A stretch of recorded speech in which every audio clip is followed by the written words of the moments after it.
Antes de mais nada, também eu queria agradecer e parabenizar a organização do evento. E acrescentar, pelo que eu tenho visto hoje aqui, é impressionante a evolução do assunto nesses eventos, pelo menos nos 3 anos que eu faço parte da ABREM, quase 3 anos.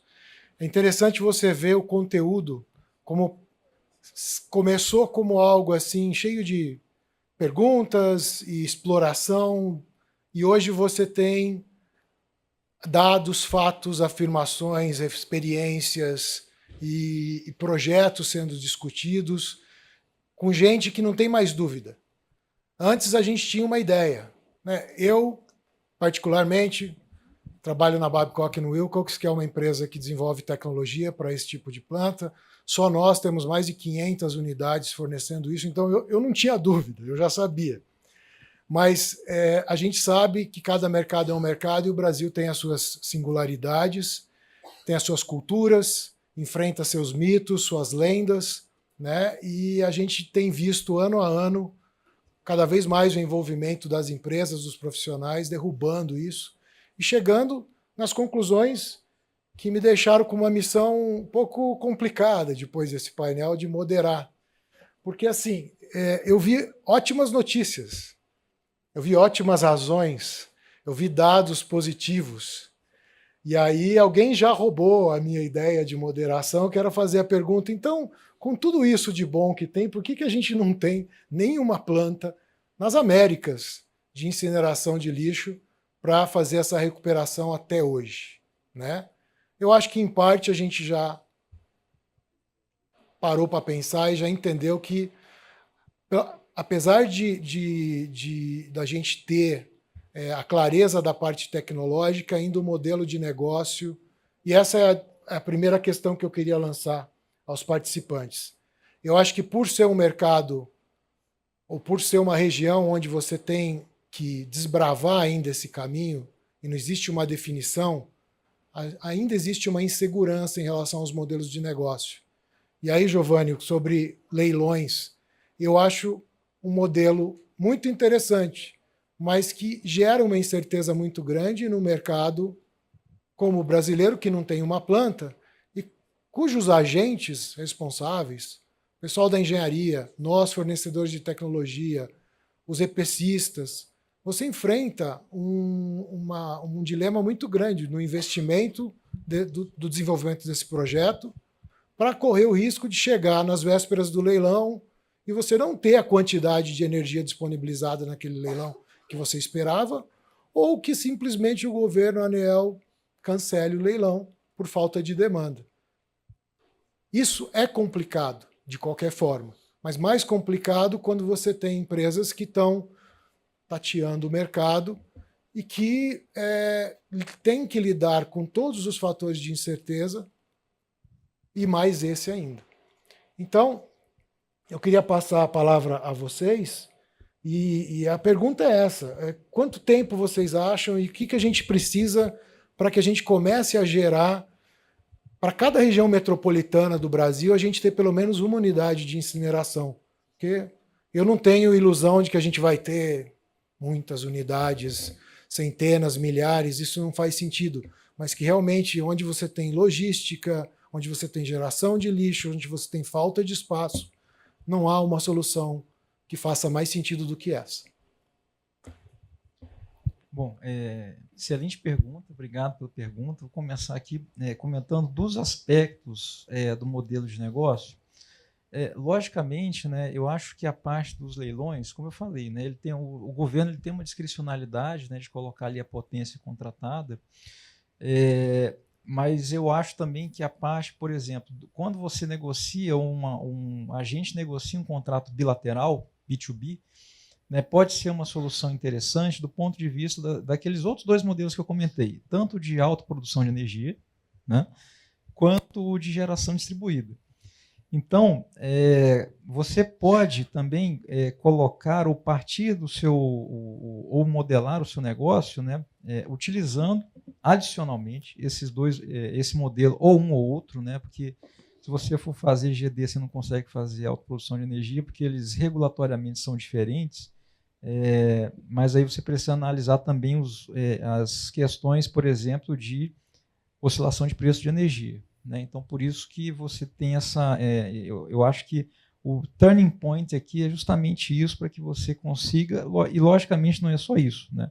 A questão também de consumidores que você vai atender, as cargas que você vai atender, a autoprodução, né? Normalmente, hoje, quem faz são grandes agentes setoriais, né? Grandes consumidores, mas também aqueles consumidores que não têm aquela carga mínima hoje da regulamentação que comentei de 3 megas de demanda contratado, conseguem fazer pela modalidade de arrendamento, né? Então, e é uma modalidade que tem se expandido muito hoje aqui no Brasil, justamente por conta da questão da falta de demanda das distribuidoras. Então, a matriz elétrica ela tem se expandido muito em função dos contratos bilaterais, e a autoprodução é uma via disso, do que necessariamente pelos contratos regulados, né? E eu acho que esse é o futuro que a gente vê para o setor elétrico, inclusive nesse contexto de modernização setorial. Então, o empreendedor ele pode partir desses dois princípios, mas colocando também receitas adicionais no modelo de negócio. Acho que é isso. Obrigado. Bom, eu já venho falando isso já faz um bom tempo. Hoje nós temos aí duas incógnitas com numa única equação. E quem entende um pouquinho só, que já estudou isso daí no colégio, né, no ginásio, lembra, né, que uma equação com duas incógnitas, ela não tem solução, né? Então, o que está acontecendo hoje? Quais são essas duas incógnitas? Uma é a concessão, onde eu vou ter o gate fee, que vai me definir o custo do tratamento do resíduo, que é a remuneração do empreendedor pelo tratamento do resíduo, e a outra é a tarifa da energia. Tá? Ou seja, são essas duas incógnitas igual a o que eu preciso para botar o empreendimento de pé. Então, isso me parece uma coisa muito esquisita, né? Essa talvez seja realmente uma razão pela qual nós estamos enfrentando grandes dificuldades para colocar esses empreendimentos de pé, né? Há uma discussão muito forte com relação à energia, porque tem muita gente que encara esse empreendimento como um empreendimento de energia, erradamente. Ele não é um empreendimento de energia, ele é um empreendimento de saneamento básico. Então, nós não deveríamos tratar isso com uma fonte que compete com outras fontes, não no preço, mas na demanda. Tá? Ou seja, não faz nenhum sentido, por exemplo, eu vou pegar o leilão 2021. Eu não me lembro exatamente a demanda total que foi do leilão, mas para o Waste to Energy tinha 12 megawatts, que foi arrematado pela usina lá de Barueri. Né? Aí no leilão de 2022 tinha 1,2 megawatts para a fonte de Waste to Energy. É uma coisa completamente maluca, né? Não faz nenhum sentido. Na verdade, o que a gente pleiteia? Por ser um empreendimento de Waste to Energy, um empreendimento de saneamento, é uma questão de saúde, né? Que tem que ser encarado dessa forma. E, se vocês forem ver, a quantidade de energia que nós produzimos localmente, pode ser, como fala, ao longo dos anos, se eu considerar todo o Planares, 1.000 megawatts quase e tal, em 20 anos, né, parece uma quantidade grande de energia. Mas se eu pegar uma planta, aquela que eu falei agora há pouco do Consimares, nós estamos falando em 22 megawatts. A planta de Consimares vai ficar na cidade de Nova Odessa, que é atendida pela distribuidora CPFL. Tá? 20 megawatts para a CPFL, no sistema dela, daquela região lá, é quase que perda. Entendeu? É nada. É arredondamento. Apesar da energia ser uma energia firme, que vai melhorar as condições do sistema elétrico lá da região, se você for ver em quantidade de energia, é muito pouco. Tá? Eu estava vendo agora no site da ANEEL, de 2023 a 2027, vão ser adicionados, em média, um pouquinho mais de 5.000 megas na rede, em projetos vendidos. Qual é a coceira que faz 22 megas no meio de 5.000 em termos de custo? Eu acho que também quem fez foi até o primeiro grau no colégio sabe fazer essa continha e falar Pois que é. isso é na oitava parte marginal. depois da vírgula. É Nós estamos marginal. falando de algo marginal. Ou seja, não, porque tem muita gente que. Eu já discuti isso daí, né? Tem muita gente que fica falando, não, porque não tem sentido contratar uma energia a R$ 700 o megawatt-hora se eu tenho energia solar a 100, eólica a 150, ou qualquer coisa assim nos leilões, né? Por que não? Qual o problema? Nós não estamos contratando energia. Não é uma fonte de energia, ela gera energia. Energia é um dos subprodutos, tá? Mas então, por que não? Né? Por que não pagar isso? E por que ter que fazer um leilão? Por que ela tem que entrar no leilão? Essa é a grande pergunta. Porque se ela é um empreendimento de saneamento, ela não deveria entrar no leilão. Ela deveria ter a garantia de contratação dessa energia a partir do momento que a ANEEL fosse lá, fiscalizasse a planta, falar, ok, está apta a gerar energia 20 megawatts pelos próximos 40 anos, ok, está aqui um PPA, né, um contrato de energia para viabilizar essa planta. Né? Isso demora 5 anos para até a gente fazer toda a licitação, fazer toda a parte de concessão, financiamento, 3 anos para montar a planta de pé, 5 anos. Para 20 megawatts em 5 anos. Brincadeira, né? Por que não dar um contrato de energia para o Consimares ou para outros municípios ou outros consórcios, né? Que vão aparecer meia dúzia nos próximos 20 anos. Tá? Por que não? Bom, eu acho que, olhando, por exemplo, fazendo um paralelo com a evolução da energia solar, né, no Brasil, né, eu responderia essa pergunta com relação à velocidade, né? Acho que ela depende muito também das políticas públicas que vão existir, novas políticas que possam vir a existir, né, aprimoramentos na regulação e na legislação, né, para estimular o desenvolvimento desse setor. Né? E aí eu continuo esse paralelo pegando, por exemplo, o caso de Minas Gerais, que criou um incentivo para GD, né, para energia solar, e o Estado deu um boom.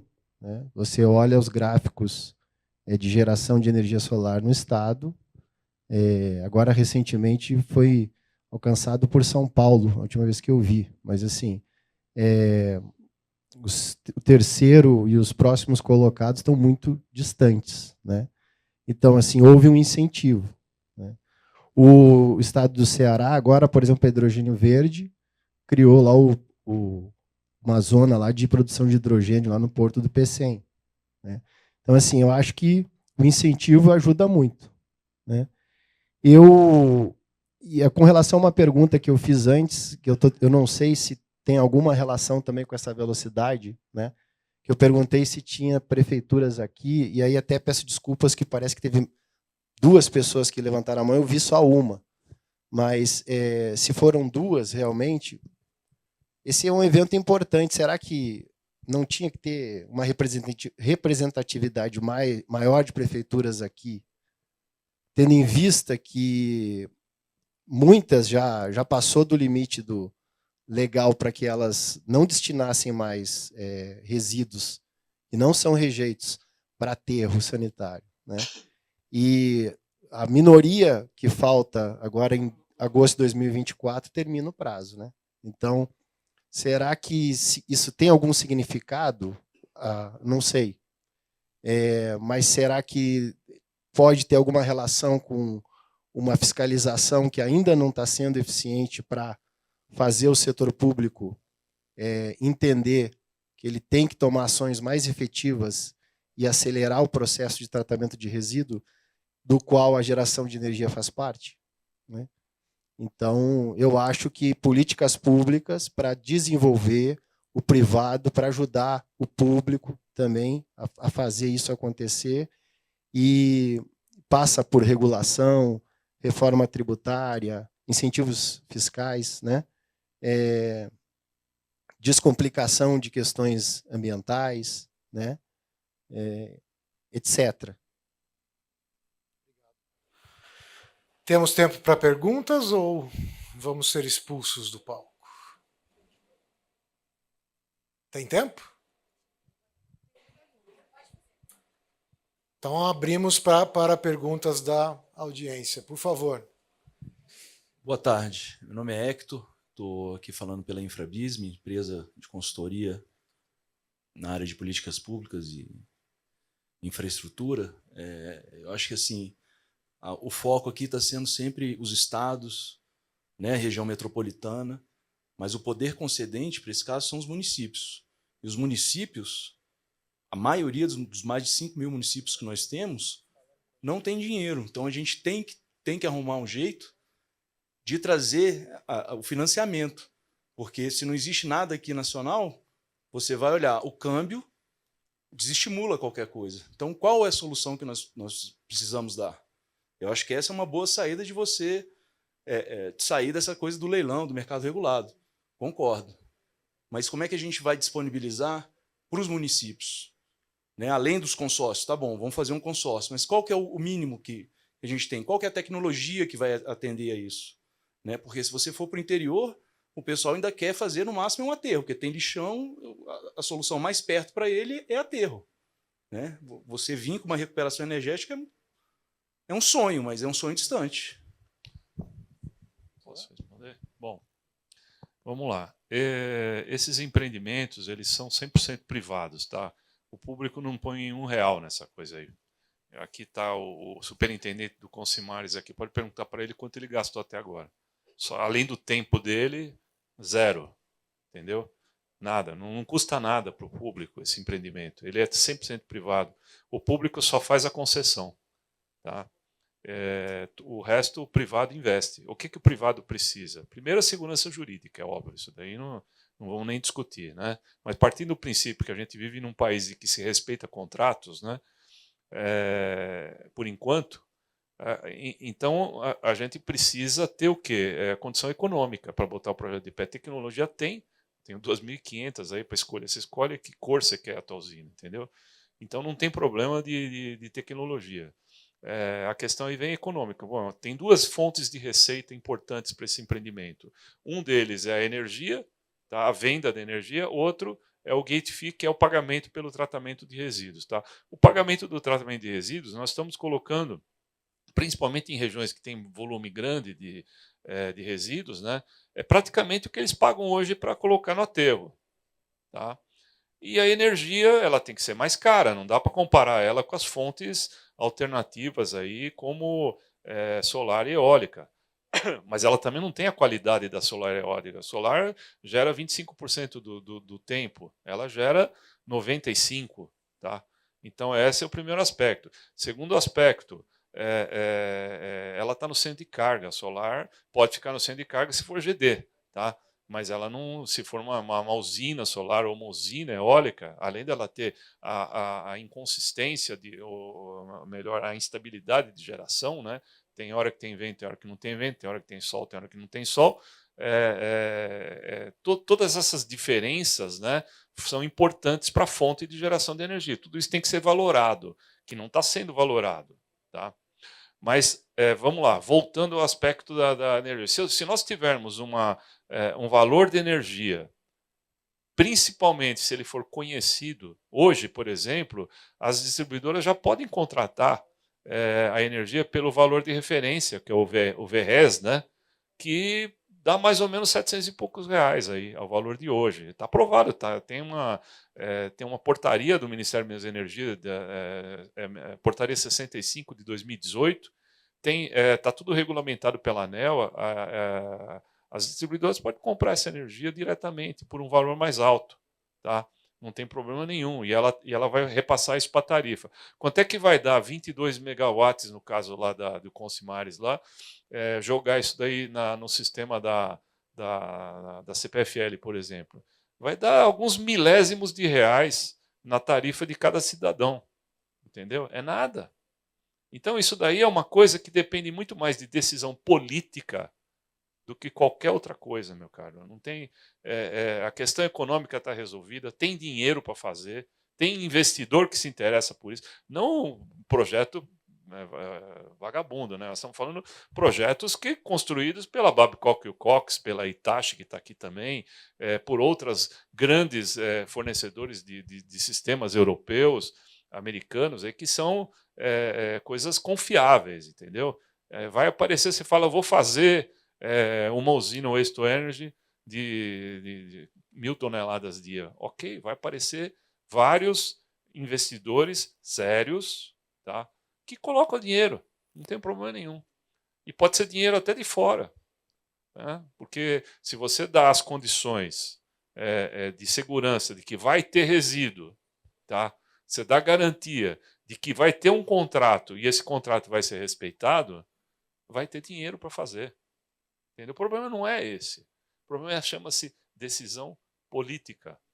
Fala assim, mas quem provoca o político? Não sei. Aí é outro problema. Nós estamos tentando fazer isso aqui. Esse evento é justamente para provocar o político. Essa é a nossa ideia.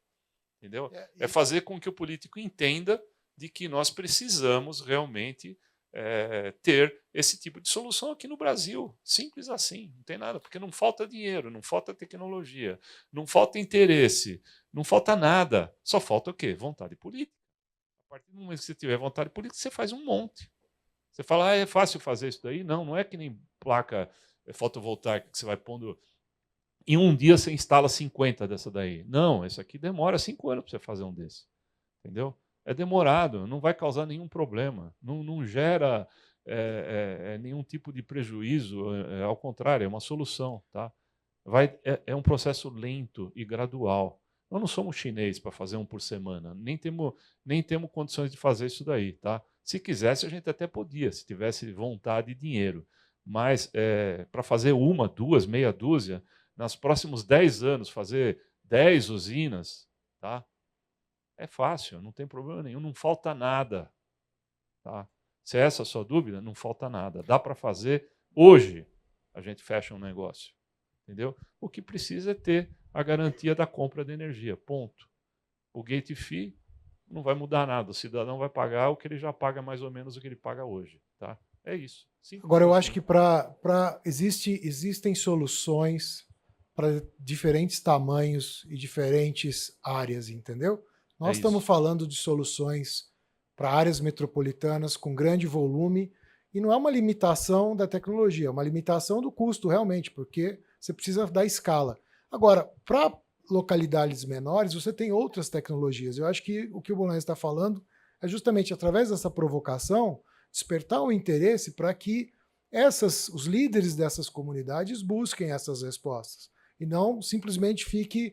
Porque eu concordo com você, o cara vai tacar fogo no lixo. Essa é a solução que se dá, ou vai enterrar. Então, primeiro, vai fazer um aterro? Que faça um aterro pequeno, mas faça um aterro de acordo com as normas de engenharia. Naquela cidade que tem 2, 3 mil habitantes, ou pode fazer uma gaseificação. Para isso, a gente tem uma série de associados na ABREM que podem compartilhar as informações e disseminar essas tecnologias, porque realmente não existe uma coisa que é pior ou melhor, existe a destinação correta. Né? E o que está errado é, às vezes, você querer fazer gaseificação onde cabe a incineração. É você querer fazer incineração onde cabe a pirólise. Entendeu? E aí dá problema.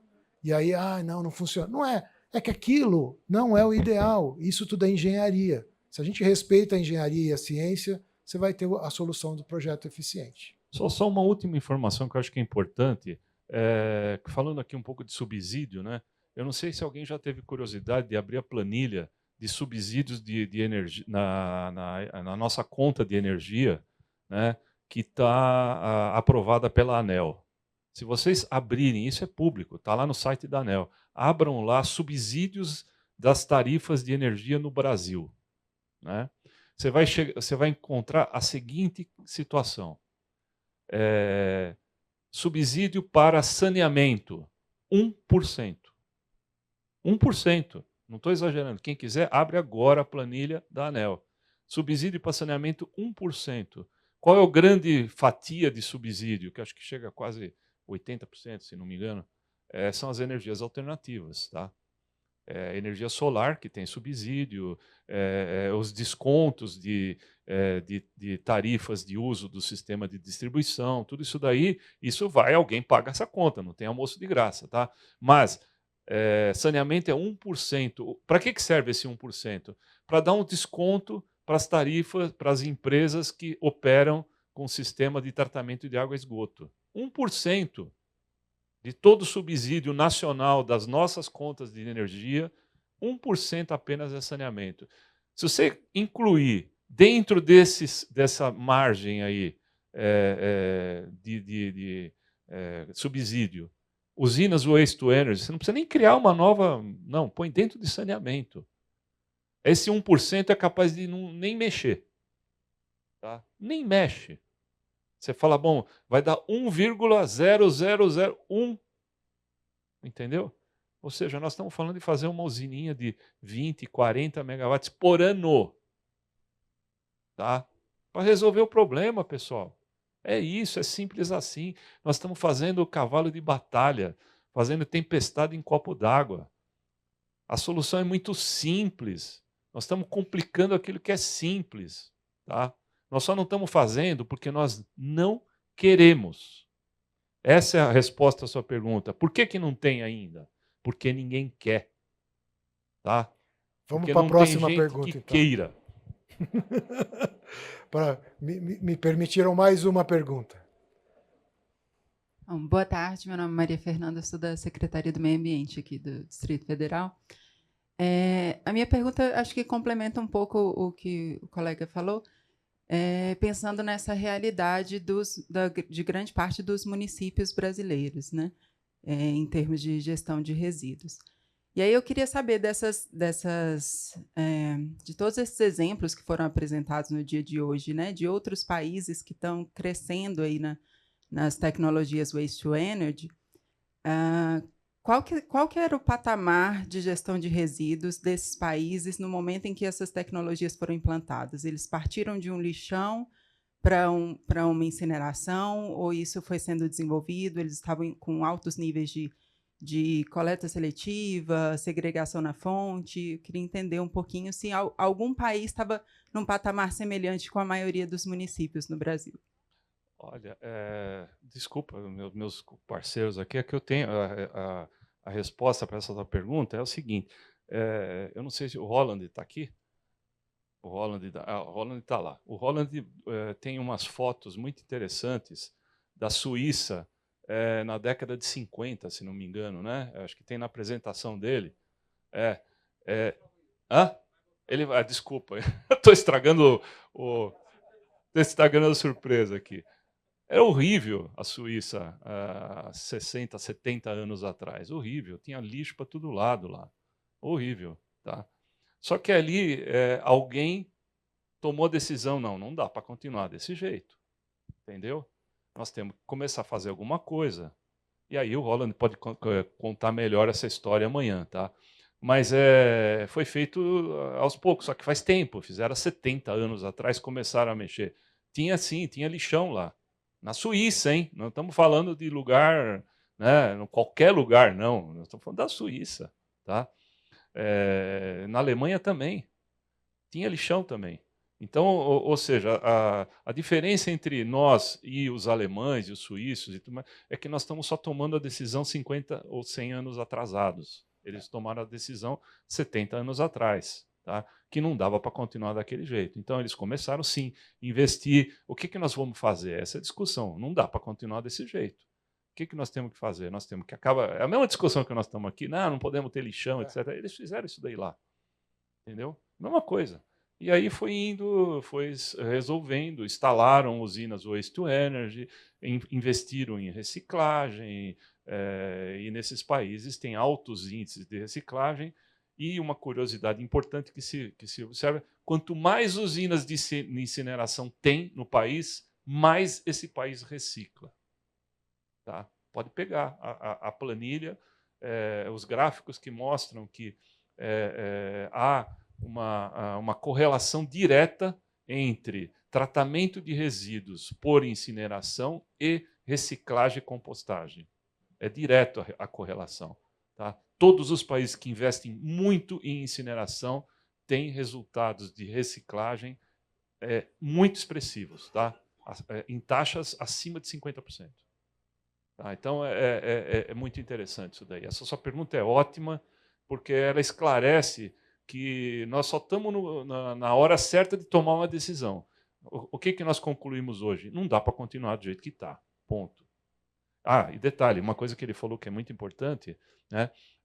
Cada caso é um caso. Não tem solução que serve para todo mundo, entendeu? As usinas waste to energy servem para locais onde tem bastante gente. As outros locais, tem lugares no Brasil que nem aterro não funciona. Por que não funciona? Porque economicamente ele não rola, ninguém vai pôr um aterro lá. Tá?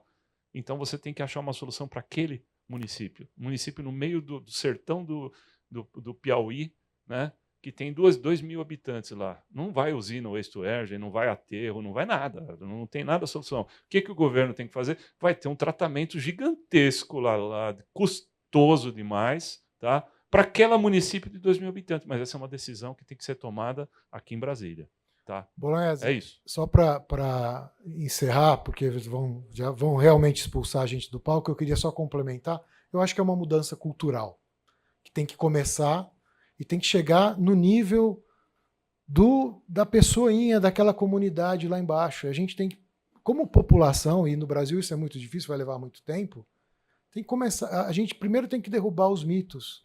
Ah, essa usina é suja, ela polui. Ah, não sei o que. Tratar lixo de qualquer outra forma é caro. A gente tem que pensar o seguinte: eu tenho que tratar esse lixo. Quando a gente, como população, primeiro como comunidade, depois como população, entender isso, aí a gente vai buscar a solução que cabe àquela área. Porque você vai entender que, poxa, se eu não fizer algo a respeito, a sacolinha que misteriosamente desaparece da frente da sua casa quando você coloca e no outro dia ela não está mais lá, vai começar a se acumular. E a gente não quer chegar nesse ponto. Então isso precisa ser entendido. E quando a gente entender que essas coisas têm que passar por uma transformação cultural, isso leva tempo. Bolognese falou de 1950. A gente tem uma usina nos Estados Unidos, na Flórida, que começou a construção há 40 anos atrás. E conversando com os profissionais da usina, eles estavam me contando, as discussões foram as mesmas, iguais às nossas, só que há 45 anos atrás. E eles chegaram à conclusão que precisava fazer alguma coisa. Então aí você começa a disseminar as práticas, mostrar os benefícios, e acho que em algum momento, automaticamente as coisas passam a se transformar de acordo com a necessidade de cada comunidade. Porque não dá para não ter uma receita de bolo.